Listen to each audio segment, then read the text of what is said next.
will need to follow my voice as it leads you into a relaxed state of meditation.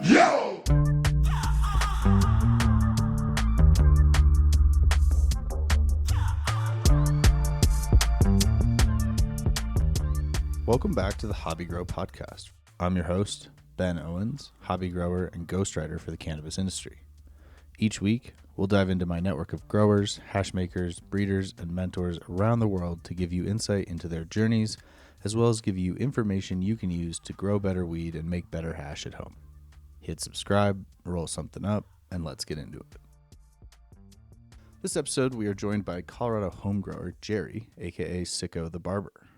Jerry and I met at Dude Grows Cup last year, got to talking about all things home grow and hash. He's a barber and was smart enough to set up a booth at a growers event where there's a lot of unshaven and probably in need of a haircut individuals that are there. So smart on him, but that's how we met. As someone who's been growing since before medical and recreational in Colorado, he's got a unique perspective on how this cultivation scene has sort of evolved over time. So I asked him to join me today to talk about his journey as a hobby grower, how that home grow culture has changed over the years, alongside the evolution of Colorado cannabis through medical and recreational and current day. And then we dive into some of his advice for other growers as well. So excited about this one. Let me know what you think, and let's dive in. How's it going, Jerry? Pretty good, man. Thanks for joining me on the show. Yeah, anytime. So I appreciate you coming by and sharing your story. It's a rare opportunity to hear from somebody like yourself who's been growing as long as you have. So why don't you walk us through a little bit about how you got introduced to growing, like where your journey started, and we can talk through some of those pivotal moments that got you to where you are. Yeah, that's that's a long story. I was thinking about that, and it actually starts from when I was a baby. My dad used to grow, and they had a farm in Iowa that they shared the property with a friend, and they had a little island that they grew the weed on. And then I guess the authorities came by and told them you can't do that, so they moved into town. And my first memories of my dad's grow, I was probably only 3-4 years old, but I remember going down the stairs to the basement, the wooden stairs to the basement, and there was always just a musty smell down there. And I would play around, and I don't remember much of that. I remember a couple of years later seeing the stacked up fluorescent lights in the basement, though. And my parents, they ended up getting a divorce, and we moved here to Colorado. I was still very young. Oh, so he was growing even before Colorado. Yep.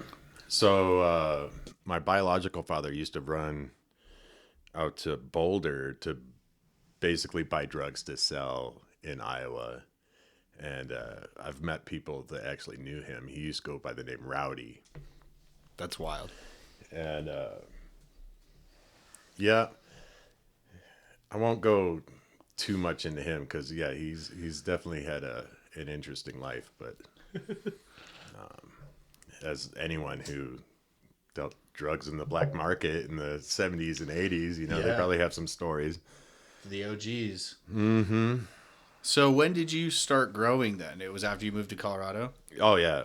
It was, so the first time, I always knew that my parents liked weed, right? Like I have memories of just piles of weed and all their friends coming over and splitting it up and rolling up joints and packing the bong. And then I was really young when I first tried it, monkey see, monkey do. And Yeah. I went down into my parents' room when they were gone one day when I got home from school, and it was pretty close to the beginning of summer. And This is what, high school? No, this was like middle school. Okay. I was like 11, 12 years old. Oh, wow.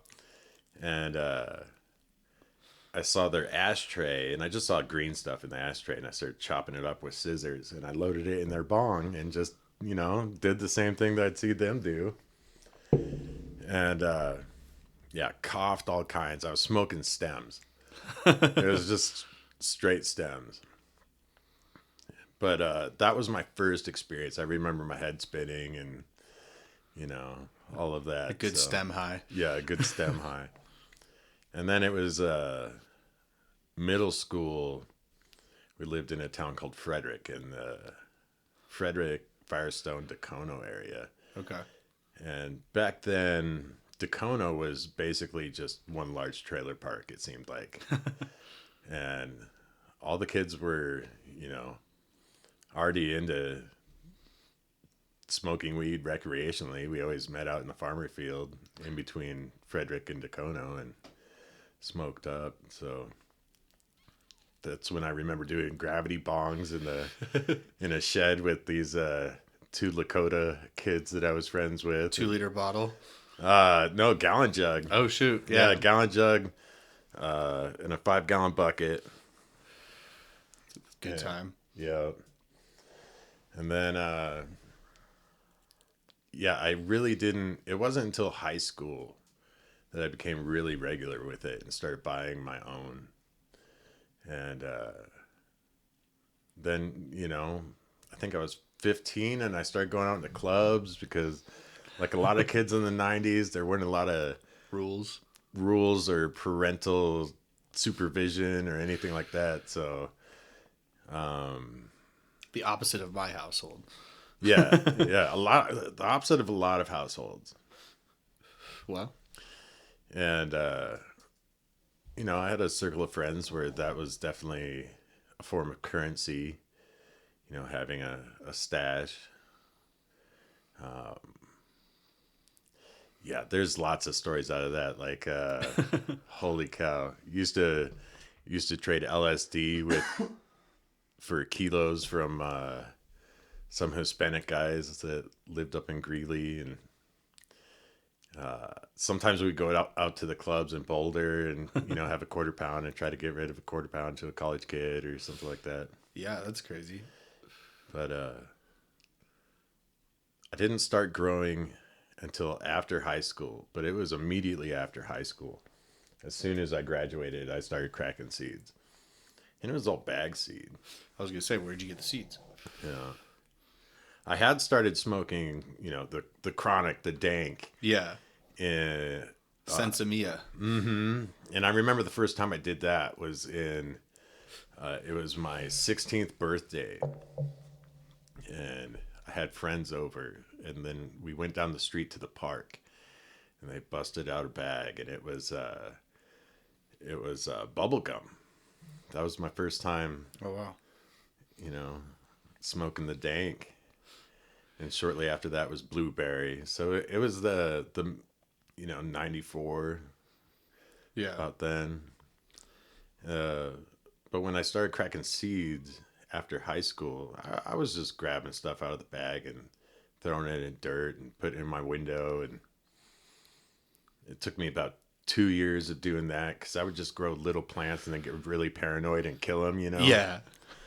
I live in an apartment, so I was always kind of scared of doing that. And but 2 years later, I just said, all right, I'm gonna try to make a real effort. And I got this refrigerator box and put it in the corner of my bedroom. And I had one of those light posts that it had like the different lamps. Oh yeah. It was like one that you would stick in the like corner put of behind your your living room. Yeah. Yeah. I got one of those, and they had the compact fluorescent lights. Okay. They were like big though, and they had like the little like a CFL. Mm-hmm. And shoot, those things were expensive. I got 6 of those and put them in this little refrigerator box, and had just a regular fan that I cut a hole in the refrigerator box, put a fan in it, so there was an exhaust fan, there was my lights. And was this building on like what you'd seen from your dad, or like just you were just improvising? No, it was like reading through High Times. Okay. And, the internet wasn't really, the internet was there, but there wasn't that information out yet. Yeah, because when did like IC Mag and like that whole scene kind of pop off? Like early 2000s That's or what I something? thought. Yeah, like it wasn't 90s.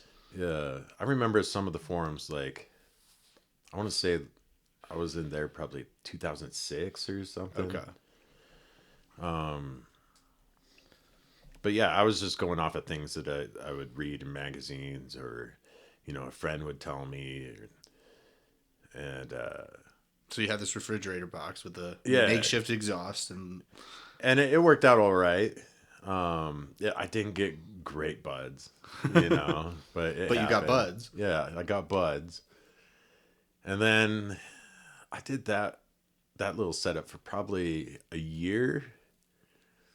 And then I was hanging out over at my friend's apartment one night, and we're smoking weed, and they're talking about how they want to start growing weed because the cost of an ounce was like $400. Yeah, like for good. Right. And we were all just broke kids. Yeah. So, there's the light bulb right there. It was just ambition, right? Yeah. So we went outside. Shit, you get 1 ounce. It's And this was in Longmont. We go outside, and one of them stands up on my shoulders, and he has a hacksaw and starts sawing on this street lamp that's out by. get an HPS light. Yeah. And he gets through the tube part of it, but then there's the wires, and he doesn't want to hacksaw through the wires, which is probably pretty smart. Yeah, probably. So then his roommate went and grabbed Bolt cutters, and we snapped it off. He started growing it in his apartment, but he kept getting noise complaints because the phase was wrong on it. Oh, right? Yeah. So whenever the ballast would kick on, it would just make this horrible sound. And it was loud. Yeah. I mean, he would put blankets Try over to dampen the it. closet and everything like that. And it would light it up. But it was just loud. So he got rid of that light. I borrowed it for a little bit and put it in this walk-in closet that I had in my apartment. And I got, again, I think it was bag seed. It was definitely bag seed. And that's when the plants really started looking more like the plants that I had seen in High Times, right? Right. The first one, I grew out to almost full term. It was a male, and that was the first male that I had ever seen. Damn. So I was like, wow, this looks different. And I was just like, okay, I'll grow it out and see what happens. And then, I saw the little nanners and the pollen coming off of it. And I was like, oh, okay. So that's what it is. And then the next one after that, it was great. Yeah. Like, it grew really bushy and long, and, it came from the bag seed from just the brown weed, the brickweed. Oh, wow. Yeah. It took forever for it to finish. I didn't wait until it was completely done. Right. And then, shoot, I moved, and this is probably the beginning of, I don't know, 2003 or 2004. I was like, man, I should try hydroponics. And I knew that you didn't really want to go to the grow store because... Set off some flags. Yeah, right? But I was like, all right. So I went... I think I got it at Ace Hardware or something like that. But it was this fish bucket. And I noticed that one of the small pots that I had in my house for plants would fit right in this hole for a fish bucket. And the fish bucket already had an aerator in it and everything. Okay. So that's when I grabbed a bunch of rocks from the yard. I boiled them on my stove just to get them sterilized, you know. And put them in that little pot. I started up a seedling and put it in there. And that was another one that was just, in my bedroom growing. And it probably wasn't until I was trying to think of this. It's either like 2005 or 2006, somewhere in there. By this time, I was a pool guy in Boulder County, Okay. and I'll go off on that in a second. But Some shared experience there. yeah, these guys from Florida came into town and ended up working in the swimming pool company that I worked at. Mm-hmm. And they were really into growing. They already had experience, and Okay. one of them spent time in prison shortly after high school For growing. for growing. Oh, shit. So he was for, I can't remember what exact town, but it was like the Orlando area, right? Yeah. And they had been recruited, they said in high school, to grow in these mobile homes down there, that they would make fake walls and Oh, shit. put AC in them and stuff. And It's so crazy to think of like where people were growing back in the day. yeah, and those guys called those shakers, Okay. and they were like, that was what they named the mobile homes that they grew in, supposedly because the cops would come up to the mobile homes and put their hand on the side, and if they could feel it vibrating, they knew that there was an AC running on the inside. So that's wow. where that's All the what, giveaways. right. So one of those guys, when medical hit, he started growing for a company out here, and then I had access to cuts Right. of good things, and that's when I think the first one I got was Orange Kush, and that was probably 2005 or 6. And man, that was just, it was a good smelling plant when it finished, but the mice loved it so much. Oof. So I don't know what it is about. So what did you do for mites back then without the internet and advice and You'd burn sulfur and Okay. you'd, spray and all the things we've now learned? yeah. I was definitely into soaps then too. Okay. So like Spinosad and Spinosad wasn't around yet, Okay. I don't think, as far as I remember. I remember I started using Spinosad in like 2010 or okay. 2011 or something like that. And that I just found from like doing my own research. And, I think a lot of people that used Spinosad early saw the one where it was like some guy was in a jungle and he saw that there was no bugs at this mill that was out there. So then he had to figure it out, and he found out that it was the bacteria. Huh. I read that and I thought it was really cool, and I was like, well, what harm could come from bacteria? And being a kid, being around farms, Yeah. lots of Roundup was used, so I knew that I didn't want to spray harmful things on plants, Right. especially ones that I was going to smoke.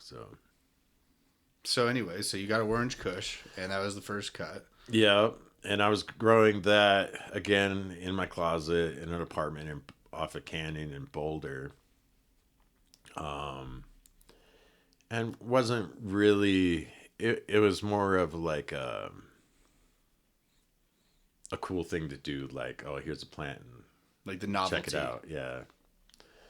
But I definitely had to cut it down whenever my landlord wanted to inspect the apartment and things like that. And that started becoming a pain in the butt. And I got an offer from one of my clients that I did their swimming pool. Like, I took care of their swimming pool for years, and I knew their kids and things like that. And they said, hey, we have this guest house out behind the mansion you can stay at. I was like, all right. And, I was honest with them. I was like, hey, I grow cannabis. Yeah. Is that going to be a problem? Yeah. And they were totally cool with it. They were That's dope. old deadheads and stuff. Well, yeah. So. But they gave me a sweet deal on rent and everything like that. Just give us some weed. Yeah. Yeah, pretty much. They paid my electric bill and everything. That's great. And then that was one of my favorite setups. That was I found a void in the old building that I lived in that was remodeled, and it was more like a grandmother's or, like a suite outside. Yeah. They call them carriage houses in Boulder, right? Okay. So I lived in this old carriage house that had been remodeled to be like a pool house. But I always looked, it had really high ceilings. They were like, 13, 14-foot ceilings in there. And whenever I would go and work on the pool equipment, I would see there was high ceilings in there. But the bathroom ceiling was only 8 feet tall. And there was these decorative panels. So then I grabbed a ladder and I started knocking on the panels.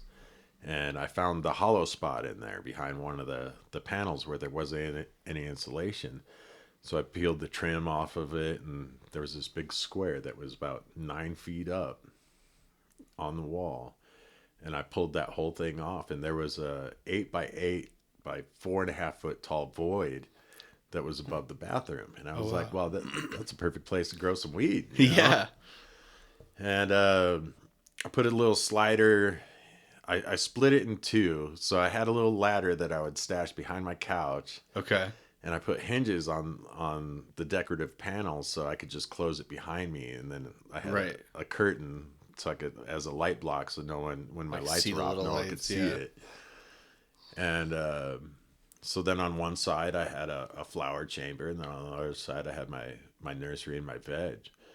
And I was doing low stress training where this was definitely during the forum days, because low stress training was something I picked up from the forums.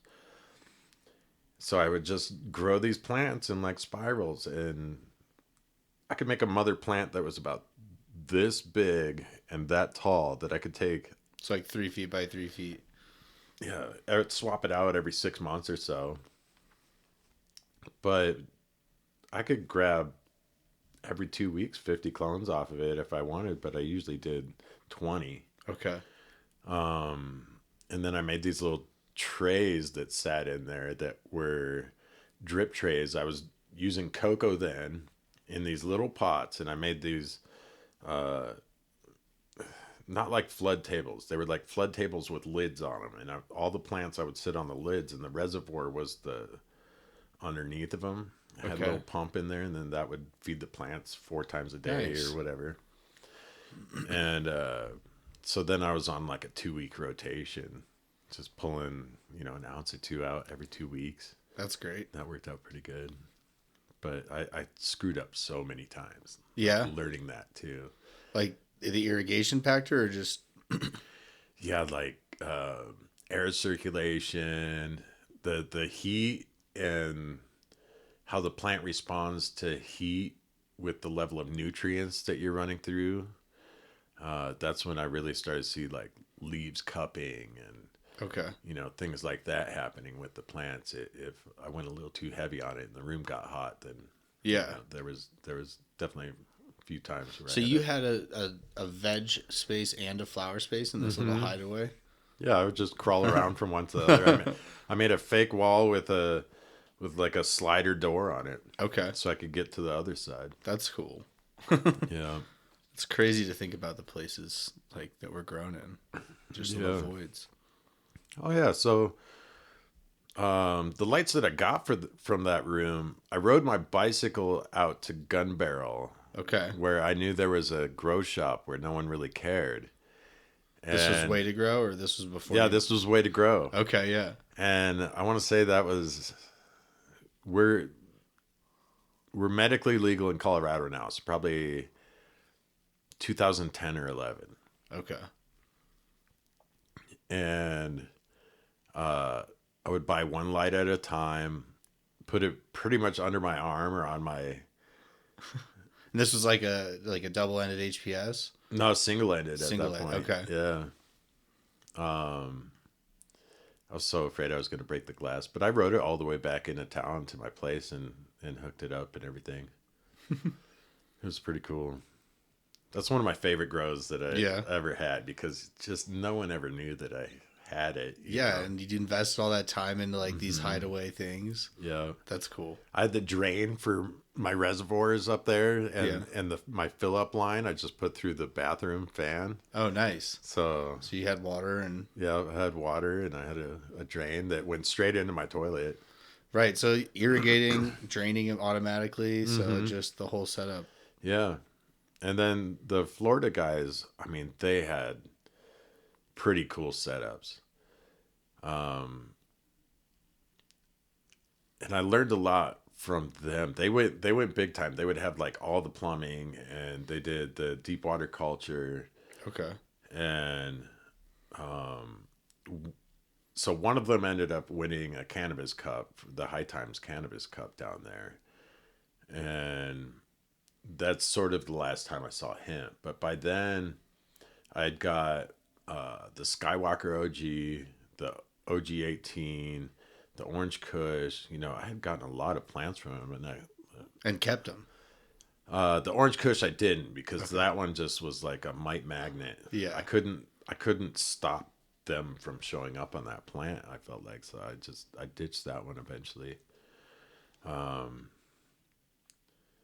yeah, and then I was connected to, at that time, the company I worked at, almost everyone in the company was a grower at that point, because we had the two Florida guys were just encouraging us all. Yeah.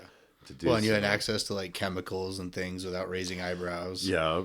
And we had peristaltic pumps and things like that. So when we would rebuild a swimming pool, we would take the peristaltic pump, and the Florida guys would set up another grow, or whatever. Yeah. That would usually that was just like their acid pump. It wasn't like they were pumping their nutrients in, because all we had as far as pool equipment was ability to test pH and TDC on the. So you could get pretty close on your nutrients if you knew your TDC and when you had to like flush and refill it. Yeah. But I think they just trusted the old pens that they had more than that system. But they had some pretty elaborate systems that they had come up with. And yeah, it was really cool watching. And they were supportive. Like, we would all support each other. It's crazy and cool. Like, I cleaned pools for a few years. I would come back, like in Arizona, everybody has a pool, right? Like you could have a house the size of the room that we're in, and you've got a pool the size of a little bathtub outside, because it's fucking 117 degrees in July. Yeah. So everybody needs a pool cleaner. Also, Right. It's a great place to be a pool cleaner. But as a college kid, I was making $10 an hour, which was great at the time. And then when I got my own truck, I got my own route, and then I got paid per pool. Yeah. And so it was like $9 a pool for as many pools as you can clean until it's too fucking hot and you got to go inside, kind of thing. So you'd be done by like 2 p.m. in the Arizona sun. It was just an awesome gig. But I like, thinking back, I'm like, God, I wonder how many of the people that I worked with like consumed, like, because I was an obvious consumer. Like, ever since I like went to college, it was like, that's a pothead. Yeah. And like, even though I tried to hide it, like retrospectively, I think about how much things smell now, and I'm aware of certain things. I'm like, there's no way people didn't know. But like, I have a good friend, Weed Shanty, was on the podcast. Like, he's a landscaper by trade, and like a lot of the group and his crew all came from that industry. And a lot of these like industries with unique ins to like either supplies or knowledge about horticulture or whatever it is, and also just that hustle mentality and like work ethic. Yeah. So yeah, my first pool job. So I'd already taken care of some swimming pools for these apartment complexes I worked for in my late teens and early 20s. And I ended up living in this place, and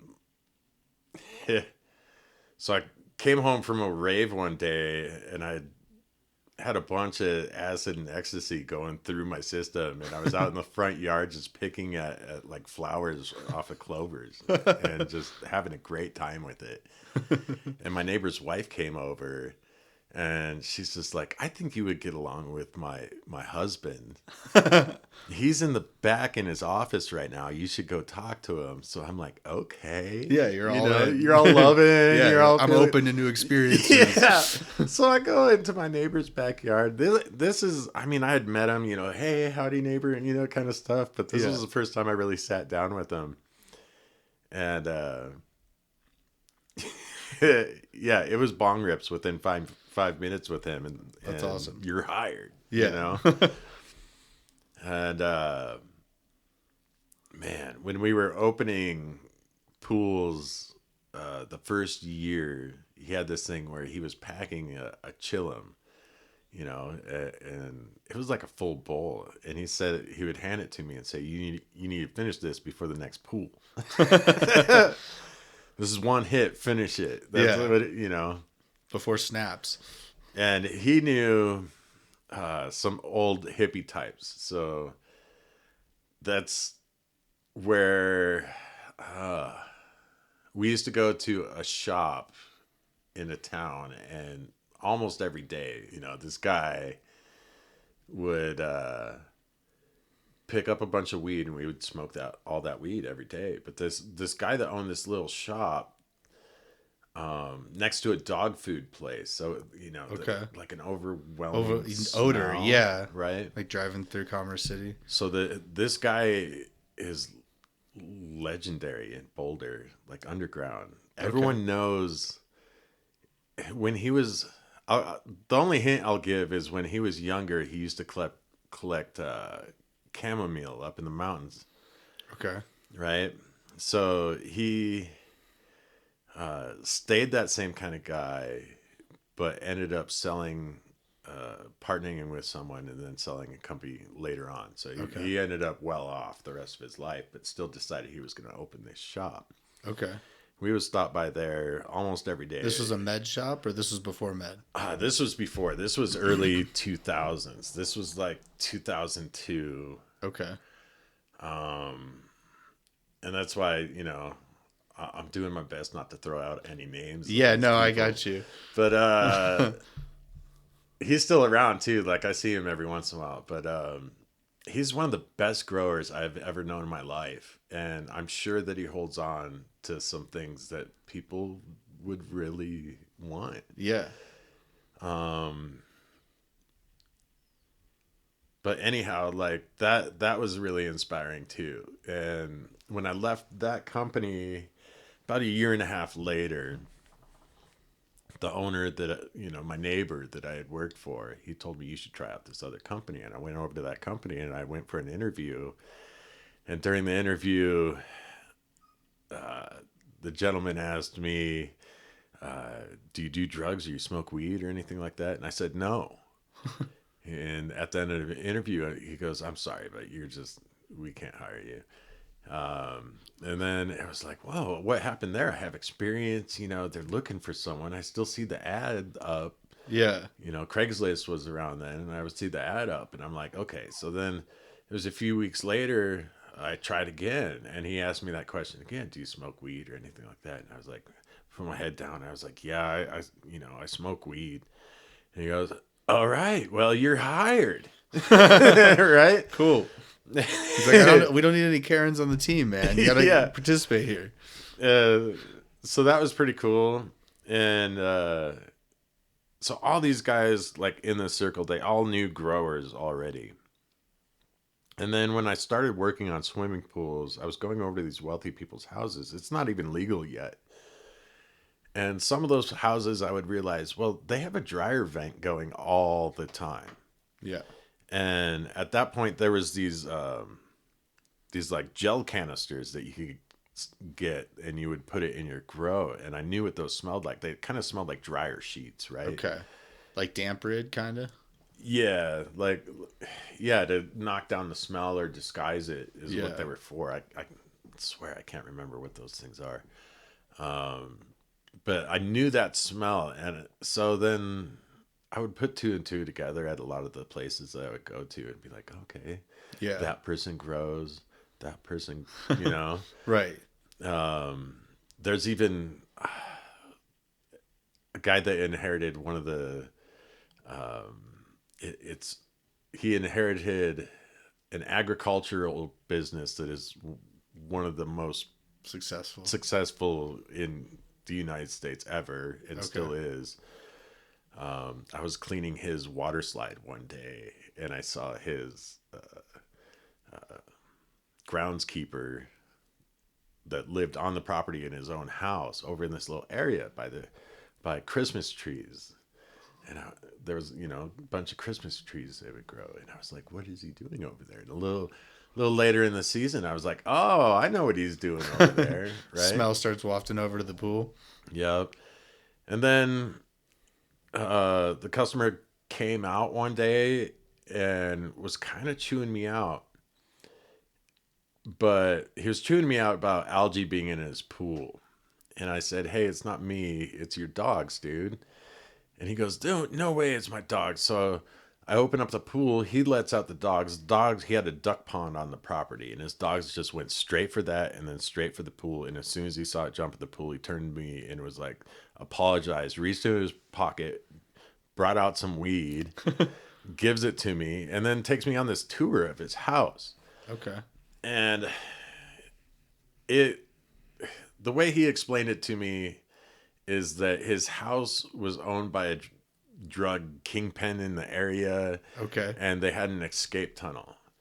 And there was a part of the property that I would always go into to work on things. And there was a tunnel in there that was underneath the cabinet. You open up the cabinet and take... Like secret little passage. Yeah, you take the things out of the cabinet and then you open up the back of it. And there was a tunnel that was about 3 feet round. Okay. That went underground to the basement of his house, like the bottom floor of his house. There was this wooden, like a wood holder that you would have next to your fireplace. Okay. Well, that would slide out like this, and that was the back of the tunnel that you could come in or go into the other, separate building on the property. And that was the first time I seen. I was like, wow, smuggler's tunnel. Yeah, smuggler's tunnel. And that wasn't the last time I'd seen that. Working on cool. Swimming pool. Yeah. That's wild. We had a customer once asked us to put in water lines so he could chill his lights. Oh, shit. Yeah.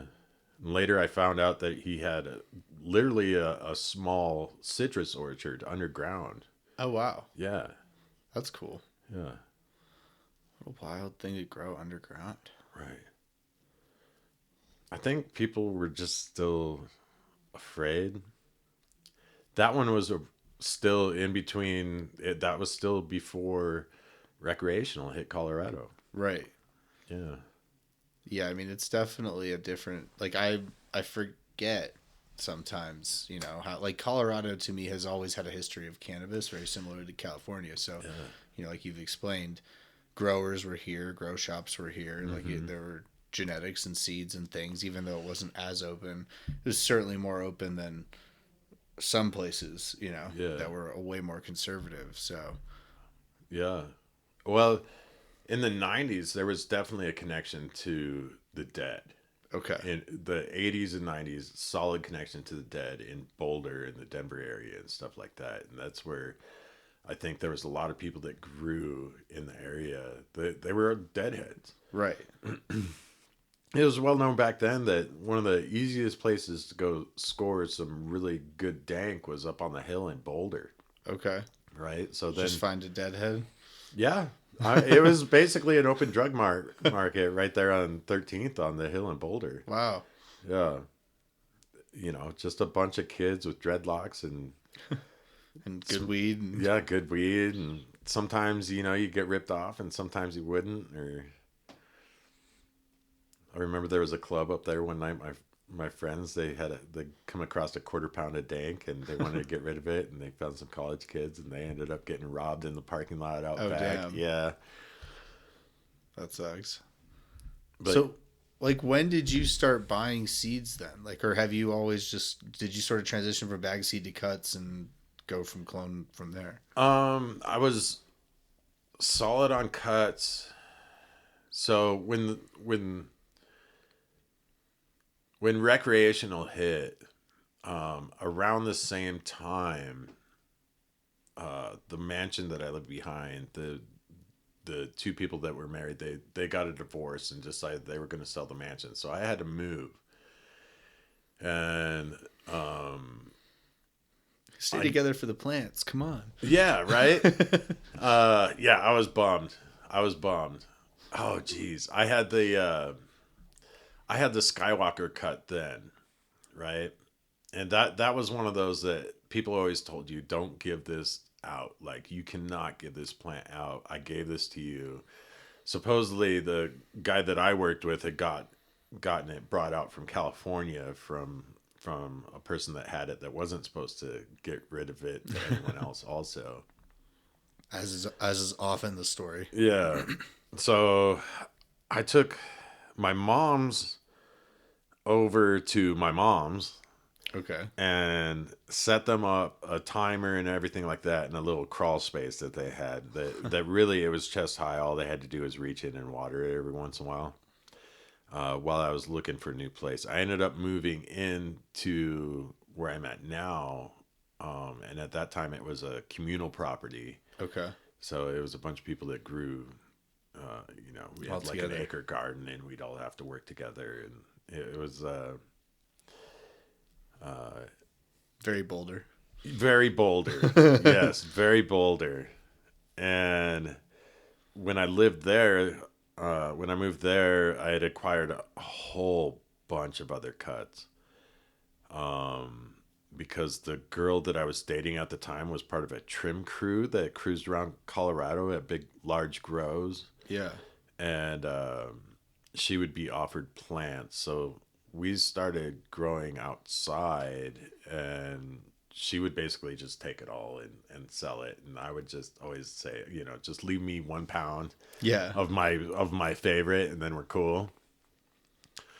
And that's when I acquired like headband, flow.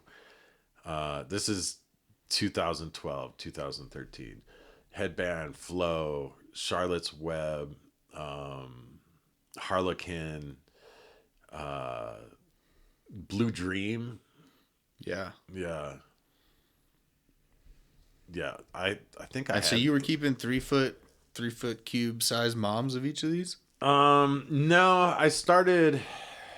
Well, Like that's I'm just like impressed. that's yes and no. Some plants I would low stress train over the winter time in a closet inside the house. Okay. But in the summertime, that's when I would really grow. Yeah.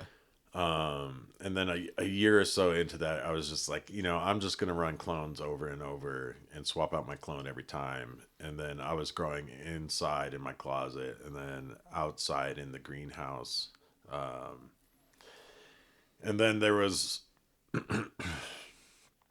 opportunity down in the Paonia area, southern Colorado, to help some folks out.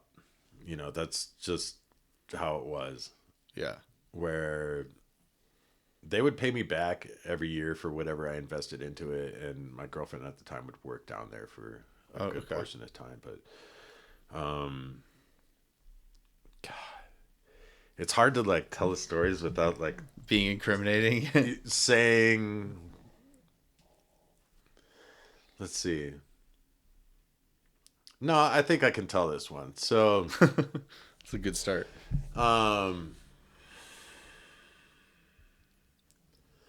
there were a number of greenhouses on a property down in the Crawford area of, Crawford, Paonia area of Colorado. This is like southwest or southeast? Yeah, southwest. Okay. It's on the other side of the divide. And I would go down there and like fix things, like, work on cars and things for him and go visit my girlfriend. And I have a history of PTSD that I've had to deal with for quite a while now from working at nightclubs and just Okay. shit happens. Yeah. Right. Yeah. Yeah. So, I was invited to start joining the Native American church ceremonies that they would have, Okay. which is peyotism. Okay. And so at that point, I was really reaching at straws on how I could deal with PTSD. Yeah. I was losing sleep. I'd gone in for counseling. They tried loading me up on medication, and that went horribly wrong. Damn. So I just was focused back on using cannabis for, sleep, for quieting my mind and all of that. So I saw their cause as just, right? Like, go help these people out, go see my girlfriend. But that still is the most cannabis I've seen in one place at a time. Like an outdoor field, you mean, or like harvested bud? Harvested. Oh, They had okay. this. So I'm going to these peyote ceremonies down on the property, and one of the last ones I went to was December 21st, 2014. There was an older gentleman that I had known, and he was the next door neighbor. It's going to get interesting here in a second. No, I'm already intrigued here. So this old guy, I remember the first time I met him, I was changing a starter underneath my girlfriend's Jeep, and there was snow on the ground. It was around Thanksgiving, a month before, no, like a year and a month before the last time I had seen this gentleman. And he came up, and he's wearing sandals and shorts, and I just hear this British accent of, "Hey, how's it going down there?" I can't do a British accent. You got any smoke? I was like, "Oh yeah, I could take a break." And I slid out from underneath, and I started, packed a bowl and smoked it with this guy from the UK that I thought was crazy because he was out there in shorts and it was freezing out. I had my coveralls and everything.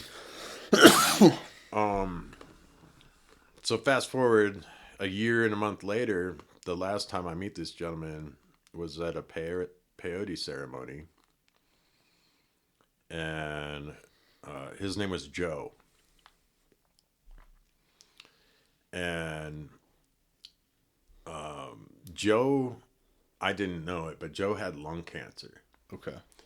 And I guess he was pretty bad off. He was looking at dying a pretty miserable death here.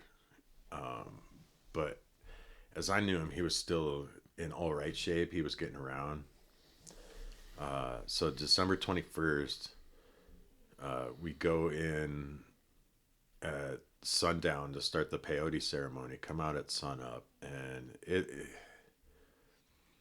without going through what happened during the whole ceremony at the end, I just want to say that, we were going around and crying with each other and hugging, and, the sun's coming up. It's just a beautiful moment, right? Yeah.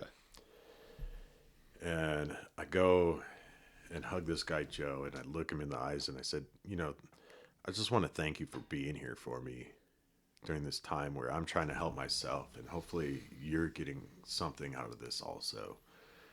And he had tears in his eyes, and we hugged for a minute. And that was the last time I saw that guy. Oh, wow. Then a few weeks later, so the next day I went back home in Boulder County, and a few weeks later I got a phone call from my now ex-girlfriend, and said that gentleman had died. Wow. What I didn't know that whole time that I knew that guy was Joe Cocker, the musician that opened up Woodstock in 1969. Oh, no shit. Yeah. Wow. And What a small world. Yeah, what a small world. But in that, some things happened, and that growers group broke up in southern Colorado. So I had no reason to go back down there. And I kind of just hunkered down, closed up, the legal market had now hit. Yeah.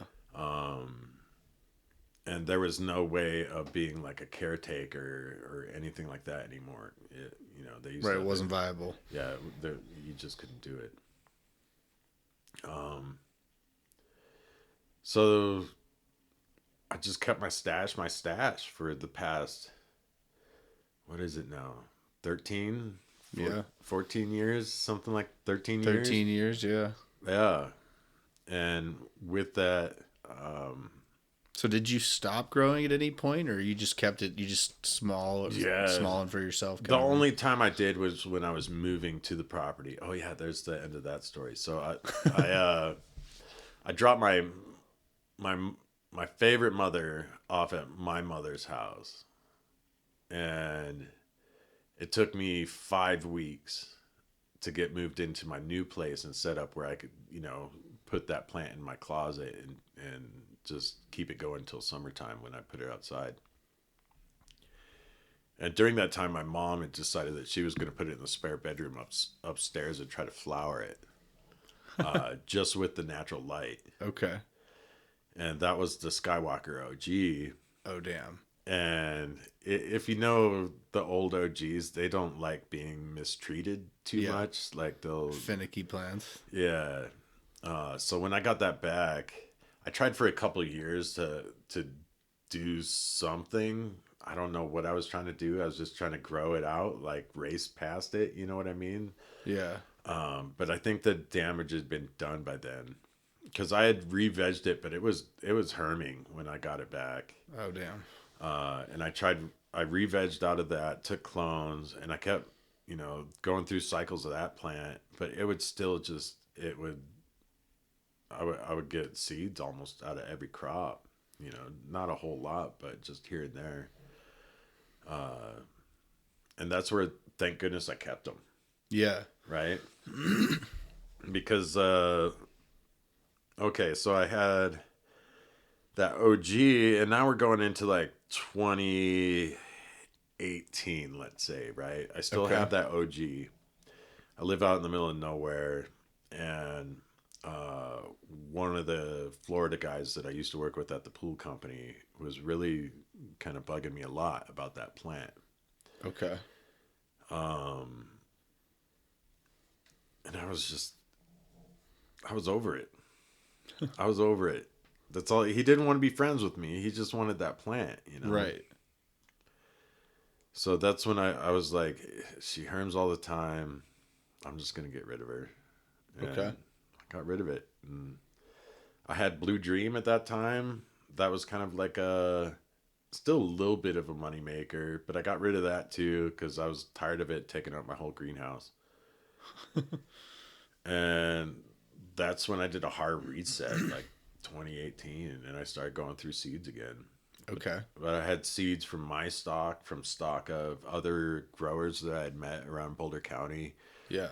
So I had this seeds from this Afghani plant that it would kick out colas that were, almost 2 feet long, and they would be 4 inches in diameter or something. They were just like these massive buds. And I kept making seeds with that for a few years. Okay. There was another plant that I went through the other gentleman. It was like a really nice lime green plant that I kept for a few years, but really the only one that I kept was the 26th seed that I had saved. It was the last seed. I'd gone through all of them, and the 26th, and I think it was like the 12th or something like that, were the two seeds that actually like sort of tasted and smelled like that mother OG. Okay. So I kept those, selfed them, and then just recently I took the one that I called Doom Cough and selfed that and made seeds of that. Okay. So the Doom Cough came from The Skywalker OG. Okay. Yeah. Very cool. Yeah. It tastes a lot like it. Yeah. It's good smoke. Yeah. And nowadays, my setup is a little different. I run LEDs and I have a few tents and you do indoor and outdoor still though. yeah, indoor and outdoor. Okay. Do you grow the same cuts indoors and outdoors? Yeah, I'll take, I don't know if it's true, but I heard the stuff that everyone's like, yeah, put it outdoors in the summertime and it kind of rejuvenates the plant. I mean, the sun does some crazy stuff. I have a little bit of belief in that, you know. So, plus it gives me a break. Yeah. Right. Like you can put it out in a greenhouse and you water the greenhouse once or twice a week and you're good as long as you water deep enough. Right. Right. So I really like that fact because after, 30 years of growing this plant, I don't want it taking up all my time anymore. I want to have a break. It's And you're hand watering, or you have irrigation then? out in the greenhouse. I'm some form of hand watering. Okay. Right. Yeah. Like, yeah, I have a pump I throw in a creek and water to the greenhouse. Right. You know, and it works pretty well. You know, the beds that I use, I have one bed that I call my retirement bed, and that's a little over 300 gallons. Okay. And that's where I'll put a plant now to have its last big hurrah, and I grow it out to as big as it wants. Yeah, as big as it wants. Usually that's about, I don't know, 8 or 9 feet around, and oh wow, yeah. But you know, that's crazy. Then I don't need smoke for the rest of the year. I can take another break. You know, no shit. Just have to keep the veg going until the next summer or whatever. It's kind of nice. Yeah. So you keep moms as well then? Mm-hmm. Yep. Right now I have 4 different moms. Okay. Yeah. And those are all from like bag seeds you popped and found, or any cuts that you've acquired and kept? The only one that's a cut. I just took in my first cut in over a decade. Oh wow. And yeah, I got that from Scotty Reel. Okay. Of the DGC. Yeah. And that was the lemon cherry. Yeah, lemon cherry gelato. I'm looking forward to it. Yeah. You know? Why? I was gonna say, why'd you break your decade long? Because it's Scotty Reel, and he said it's fire, so I got to believe him. You know. Yeah. No, that's fair. I trust his judgment. But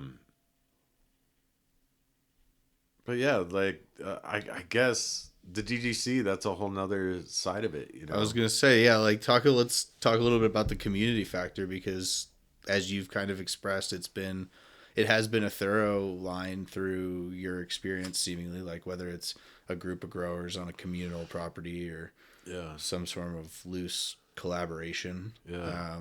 How has that changed now post legalization? Like, man, in some sense, the group of growers that we had before felt tighter in some aspects, but it was not. It was all for profit, right? Know? Tighter out of necessity, not necessarily out of desire. Yeah, and you know, now that I think of it, it was like so like a couple guys that I knew got in trouble for using postal services, so you know, to send USPS. Yep, and they got in trouble. And what I found from that happening is that the rest of the community was really quick at just abandoning them. Oh wow. And saying goodbye, and you know, like no one you're hot. No one wants to touch you, you know, and like I think I think that's one of the tragedies of the plant, is that for greedy people, it'll create a lot of chaos in their lives and break up friendships and marriages, and so that's where just now, rather than trying to make money off of it, I'm trying to make friends. Yeah, I feel that. You know, and that's what brought me to the DGC, is just wandering around YouTube, and then oh wait, that's the guy that I would talk to about plants. The dude, right? He used to work in Gun Barrel. Oh wow. At the Way to Grow. Okay. And when I know that guy. Yeah. And I didn't even know that there was a chat until, I mean, it wasn't until lockdown that I was like, whoa, there's a chat here. And I started hopping in the chat and actually like talking to folks, and it really pulled me out of my shell. Yeah, I bet. And then, you know, I heard about their cup, and I started going to those. I only started entering them recently, but I was gonna say, talk a little bit about that, because you were telling me that you're entering. Yeah, so I enter the same plant every year. And do you change anything or do anything different, or what's? Yeah, I changed a little bit of it here and there. Do you track like where you ranked each year? Yeah. And it gets a little better each year, Oh, that's good. but it's funny because what first year was organic, second year was sort of hybrid because I was using some salts, Okay. and then Synganics. last year was all salts, and last year was the best that I've Best done. response you've gotten. Yeah. So this year, I'm just kind of sticking to that. But really, my whole purpose of entering it was I would show up with it and try to smoke people out, Okay. and some people would smoke it, but there's so much cannabis around that it's hard to get people to Yeah, do that. That was quite the feat to sample. I mean, the amount of jars there. Like my whole process was like I just knew I wasn't going to smoke everything. Yeah. And so like if it didn't pass the smell test, so to speak, like if it didn't make it into a paper, then, I it tickles me just because like you can kind of see how many people smoked it and liked it. Yeah. That's kind of how I view the voting. Well, and you start to hear about it, right? Like you're at the table and you're like smelling them. They're like, "Oh, dude, 13's fire." And right. You're like, "Oh shit, give me that jar. Let me see." And then you see the jar's like almost gone. Yeah. And yeah, that one I gave you, I've given it to a lot of people like JR and Soup, and it's good. It's good stuff. I've been on this OG kick.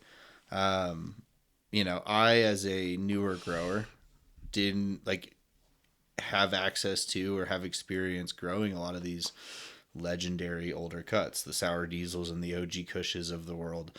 And so, as I've grown as a grower and advanced, now I sort of understand from a palate perspective and from a high perspective the difference that like a well-grown OG can have, even if it's just a part of the cross. Mm-hmm. And so I've been popping more seeds that have OG lineages, and like sort of I was telling you, so actually right next to us, because I don't have enough irons in the fire and ran out of quarantine space, a gentleman in Longmont who's been growing for a long time. He's retiring from growing, and he wanted to pass along this cut of OG. Oh, nice. And so he gave me 2 clones of it. And, like you said, that's sort of the short, abbreviated version of the story. But I'm waiting on testing back. Shout out Farmer Freeman, because I'm doing some HLV tests after my last stable had to be killed. But assuming it comes back clean, then she'll go into rotation. And I, like to your point about finicky OGs, I actually went down this rabbit hole with a few growers and am debating just doing a whole tent of just this cut and not trying to manage 3, 4, or 5 varieties and their different feeding needs with finicky old OG. So yeah, I feel like they'll feed hard. Yeah. Yeah. Okay, because I was told like cut feeds in half, cut lights in half, and do a lot of training when they're young. Yeah. Okay. When they're young, for sure. But I mean, I've taken the one that I have and I fed it what it wants to be healthy and fed that to the same plants. Yeah. And they end up getting, burnt tips and stuff. So. Well, and it's like the sour papaya can feed. It just doesn't matter what. I could probably just feed straight syringes from the nutrient bottle if I wanted, and she'd be like, more. Right? Yeah. Yeah, they do look like an OG, though. No matter how hard you try, you just can't get rid of that little bit of red in the stem. Yeah. Well, and there, I mean, just chilling under that. Like, I ran out of... My quarantine tent is what's behind you, making seeds, which is normally where I would put a new cut. So I had to improvise, and now I have a veg light hanging in my office again for the first time in 5 years. Right. Since I got more tents, I started growing in an apartment too. And so, like, I had like a cocktail table from my old place when I was single, and like I hung an HPS light under it. Yeah. And so it was like this running at like 300 watts or whatever under a table, and just like 18 hours of the day is my veg. Like it was booming and bright. And so my girlfriend, actually, we were joking about this the other day, that one Christmas my parents came into town, and like I let them stay in my bedroom because there wasn't a grow light going, and my wife and I stayed in the guest room. And, it was like, oh shit, the light's out. Like, time to go to bed. Right. Like, get 6 hours before this shit comes back on. And it's going to be bright as hell in here. So, it's funny. There's never enough space, never enough lights, never enough tents, never enough outlets. Yeah. I But- definitely, I don't know. I still crack seeds all the time. So yeah, so you have 4 cuts, but like, do you just rotate them, or you're always running those 4 and seeds, or do you do specific times a year you're hunting, or? I change it up. Sometimes I'll monocrop. Sometimes I'll do a perpetual because I have enough wattage in Okay. both my tents where I could, just go Have back and different forth. And stages. then I have a third one that I can just turn into a nursery every once in a while. Oh, nice. So what did you pop most recently? The most recent one was a bag seed. I got it at the showdown in Denver last year. Yeah, and I cultivate. yeah, and I tried a lot of them there, but I only tried the ones that I thought looked and smelled really impressive. So I don't know which one it came from. I just call it the showdown. Okay. But yeah, it was a seed I found in one of the One of the buds nugs. down there. So I'm like, I'm growing it out. Let's see what happens. Hey, pop the seeds. Yeah. I was talking to Shanty about that. I had gotten some weed from him a while back and had some seeds. And at first he was like, don't pop the seeds. Like, and I'm like, yeah, whatever, dude. They're bag seeds. But then he was like, honestly, I don't care. Like, you're not going to do anything with them, and they're probably not going to be viable. Yeah. And they weren't. I haven't gotten a single.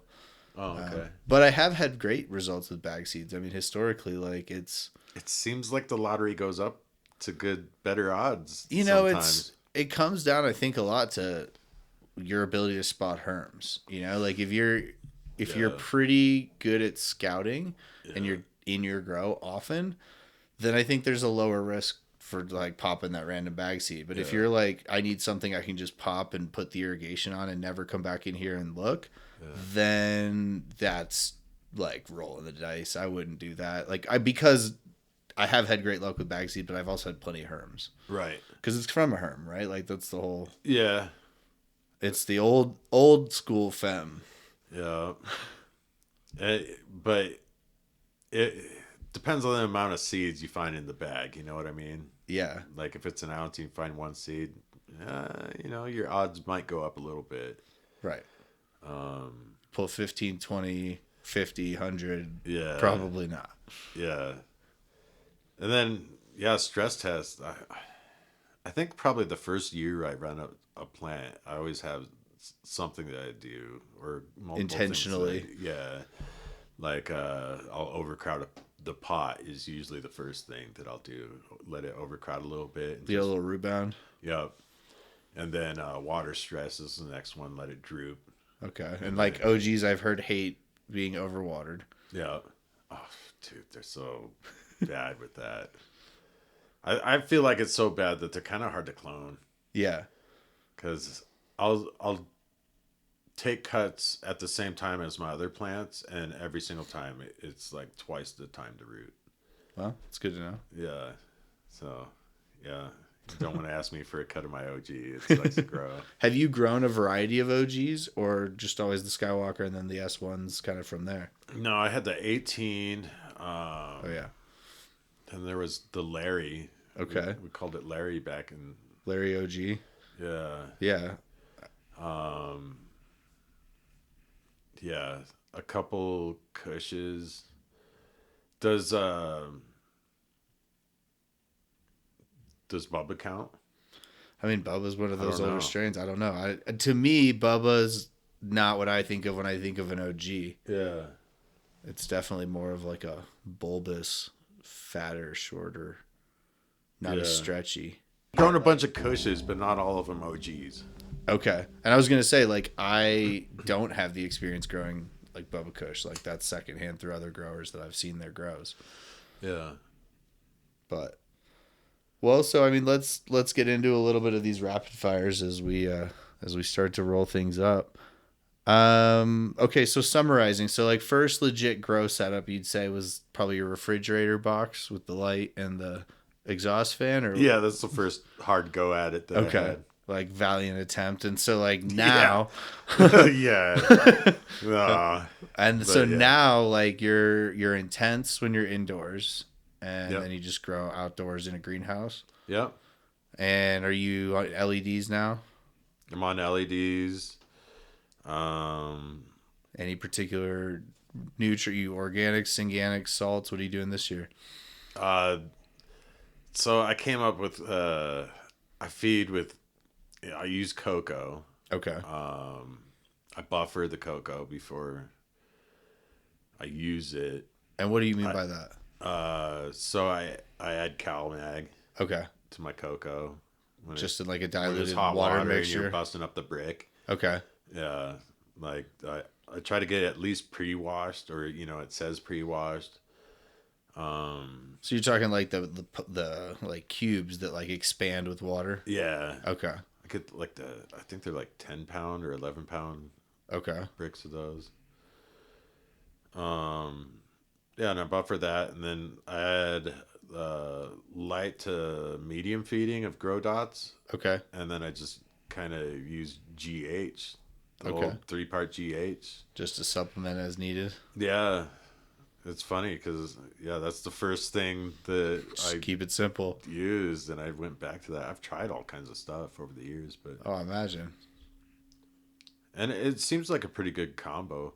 I like it because um, it gives me a chance to kind of give it balance rather than going hard feed with GH or Yeah. Yeah, because you got the time release kind of factor, and then you've got your immediately available whatever you're feeding. yeah. And then I've just taken some things that I've picked up over the years. Like I throw Epsom salts in pretty late, like week 6. Okay. I'll throw Epsom in. I stopped using kale, the kelp. Okay. I stopped using kelp pretty much at the beginning of flower. It's just in my mind, some of the growth hormones I don't want as much as that because I like the tight, dense buds, and Yeah. I don't know if there's any. Like I'm a huge bro science guy. Yeah. You know. Well, I mean, coming from a background of not having access to a lot of information, I mean, it makes sense. You do what you can with like your experience. It's just a lot of it from observation of things that I've done in the past. Right. Right. So cloning wise, like, are you just like Clone X and a plug, or what's your? I've been trying to do like deep water culture cloning. Oh, okay. So like the bubble cloners where it's just in water and it has a water pump that circulates and it intakes air and injects it in. Okay, so like an With like easy a cloner, Mossai but it's injector. submerged. Yeah, the stem Is in water. Yeah, is in water. Okay, and it's working well. It works all right. It works okay. What were you doing before that? Um, oh, the rapid rooters you get from Ace Hardware. Okay, Yeah. just straight in, no chems or honey or. No, no. Okay. Just pH water usually. Wow. Yeah. 14 days in a dome and you got clones. Yeah. As soon as I see white poking, I'll put it in like a light soak of recharge. Okay. Give it microbes. Just give me a little protection there. Do you use recharge like for the rest of the grow too? Sporadically. Yeah. I don't do the every 2 weeks or 2 week application that it says. I kind of eyeball it. well, it's microbes. Yeah, you can take your finger and bust up the cocoa and see if the microbes are there. It's not like all of a sudden they disappear. What are you a wet or a dry trimmer? Oh, dry. Yeah. Yeah. Do you just defan or you don't do anything and just hang the whole plant? Depends on what the weather's like outside. Okay. Yeah. It's pretty dry here. Yeah, pretty dry here. If it's colder, so I have a little tent that I use for drying that's by a door to the outside, so that door gets pretty cold, so I can keep it pretty cold and whatnot in there. I don't have to worry about it like getting so wet that it's gonna mold up. Okay. Because it's Colorado. Yeah. But it's more like observing the temperature while I'm drying and stuff. Okay. And then just wait until it's dry and then pulling all the leaves off. Yeah. Okay. Yeah, usually just, brush it with your thumb or whatever and they'll come off. So are you growing then pretty much all for flower? Yeah, well, yeah, I take whatever scraps I have and make hash. Okay. Like sift or like what's your hash method? Just bubble. Okay. Yeah. Just wash it in like a bucket. Yeah. I Okay. used to I used to make hash other ways. Yeah. Yeah, like before I knew about bubble bags, I would gravity separate, Okay. which is just like floating your material. Just You letting the trikes fall to the bottom. yeah, fall to the bottom, Oh wow. and then you scoop out the stuff that you don't want, and then you kind of It's like a large jar test essentially. if you let it sit too long, you'll end up with green hash, so you don't want to do that. And Okay. then I would siphon it out into a container. Okay. Very cool. Yeah. And like that was just for personal experimentation and making, or like there was like interest in hash. Yeah, uh, that was one of my biological father. He came and saw me when I think I was 21, Okay. and he was like, "Yeah, hash, Just make hash. make hash." And I started experimenting with it then, probably around that time, because when I was first learning, that's like pretty much all that some of those plants were good for was hashing up. Okay. So, yeah. And then some friends that were growers later on, I was doing their hash bashes. Okay. But I stopped doing it for other people probably, I don't know, 2004 or 5. Well. And then you just keep it as mel or keep it as bubble hash or do you press it to rosin or So I have my own process. So it changes from time to time, but the things that stay constant are that I take my bubble hash and I press that, but I flash heat it so that it melts some waxes on the outside, to kind of create a seal, and then I vacuum pack it and put it in the bottom drawer of my refrigerator, or I've been known to bury it in my backyard also if I have a bit of it that I don't want, like Yeah. the ground freezes so it keeps you from like Okay. busting it open, and it's vacuum packed so it's safe. But a cold cure for about 6 months or whatever wintertime is. Oh wow. And then after that, for me, it feels like that's the most anti-inflammatory. Like keeps my arthritis from hitting, and Okay. And you just smoking it on top of bowls or what's your Oh preferred? yeah, I'll roll worms. Okay. Smoke bowls. I'll Do you eat it or yeah, I'll make edibles. okay. I feel like hash is like one of the good ways to make edibles. Yeah, I 100% agree. Right. Rather than like flour. Yeah, I make all my edibles with. I mean, Jordan and my wife, like she has made simple syrup from flour. That was a really cool experiment she did, and like she's done a couple other things. We'll use flour if like there's something to be experimented with, but otherwise, to your point, I would rather cook with an extract because Yeah. it's So easier to get more milligrams in there. It's cleaner. There's I can less measure plant it material. out, right? Yeah, you can measure it. And have an idea of the potency at the end. Right, roughly, like Yeah. way closer than guesstimating, Yeah. the buds. But Yeah, I've overdone it on that one many times. what about some genetics that you or breeders you might recommend for home growers who are looking, maybe they've been growing bag seeds and they want to buy some seeds, or they have been growing cuts and are looking for a place to explore? Anybody you'd recommend or any genetics that have done well for you? My thought on that is find a breeder that inspires you, Okay. right? That maybe something they say or something they do, and a plant that they have, a combination of the three, one of those three, whatever it is. Just do your research.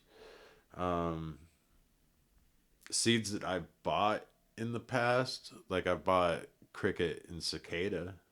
They were Okay. pretty good. Yeah. Yeah. Um, and like other ones that I know that are interesting is like JR Token starting to get into making seeds now. Okay. Tiki Madman, kind of the standards in the YouTube podcast community. Homegrow world. Lexicon. Yeah, homegrower lexicon. Tiki Madman, JR Token, Soup. right? I don't know that Soup the Gardener. one. Okay. He's part of the DGC. He does stuff with like the cherry paloma and paloma night and Okay. Chad Westport, his no joke. Yeah. I mean, I just see that all over the place. And Chad's a cool dude, Yeah. right? And you can actually like join that community and see other people grow it out and check it out, you know? So that's where I think the biggest suggestion is just kind of do your research and find someone that you groove with, and you might Yeah. meet that person someday. Yeah, absolutely. It's a Right. smaller world than we realize. Right. What about cuts you've lost that you've had over the years? Is there anything that you, drop of a hat, you could bring back? I mean, yeah, I would take that Skywalker back. Okay. Pre-herm? Yeah, pre-herm. And I mean, it was just a beautiful plant. And it had these little quirks when it would flower too. Like it called it Yoda fingers, right? The three set leaves. It would Okay. always put out like those three little leaves. Okay. Dude. And it was like almost like a blue hue to it. Yeah. Grayish blue. Like as it finished? Hue. Yeah. It was a beautiful plant. If you grew it organic outside, it was amazing. Very cool. Yeah. What's keeping you excited about growing these days? Finding just new things to do with it, Okay. right? New automation, playing with seeds and making seeds and Are you making rags or femmes or? both. Okay. Yeah. And really gifting, Yeah. right? That's a big one for me. Like I'd like to give seeds and stuff to my family for Christmas and Yeah. their birthdays, or my nephew just turned 21 last year, so I started Got a bunch sharing of seeds with him, and Very he grew it cool. out, and it was It's such a cool, like, to your point, giving out seeds. Like, I've been given so many seeds and I've given out so many seeds. To have people actually grow it and commit their like resources and space and time to trying something you made and then like, especially if you get to try it. Yeah, when they bring it back, that's where it's so special. You're It like, feels wow, great. this is like a full circle moment, Yeah. like how cool. Thank you for, taking the time to grow something I made. Yeah. So I guess just still, I'm stuck in it for the deeper connection. Okay. You know. Very cool. Well, what advice would you give to other growers out there, whether they're hobbyists or aspiring commercial growers, or any sort of words of wisdom for the more novice growers among us? Man, find something you like, right? Like every day. That's sort of the challenge for us as people, also, right? But every day, just find something that you can.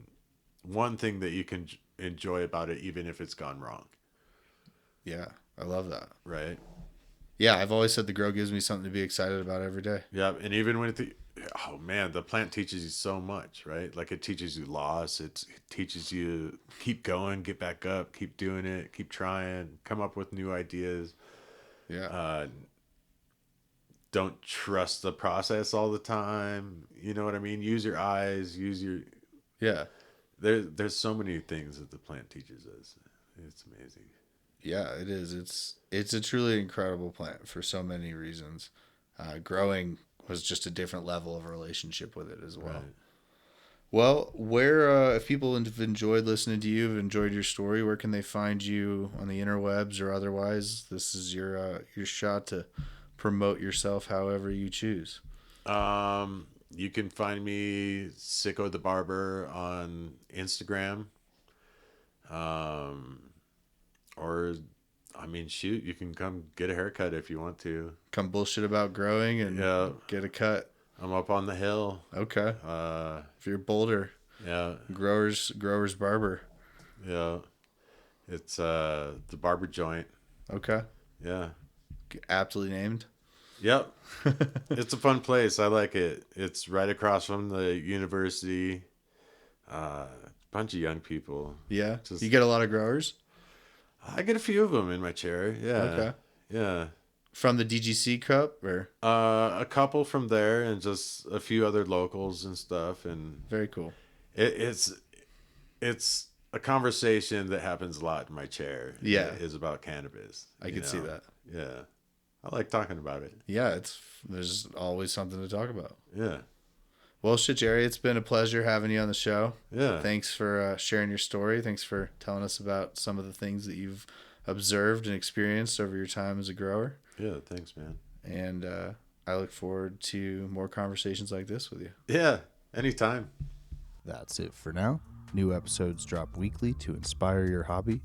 Hit subscribe, leave a review, share with a friend.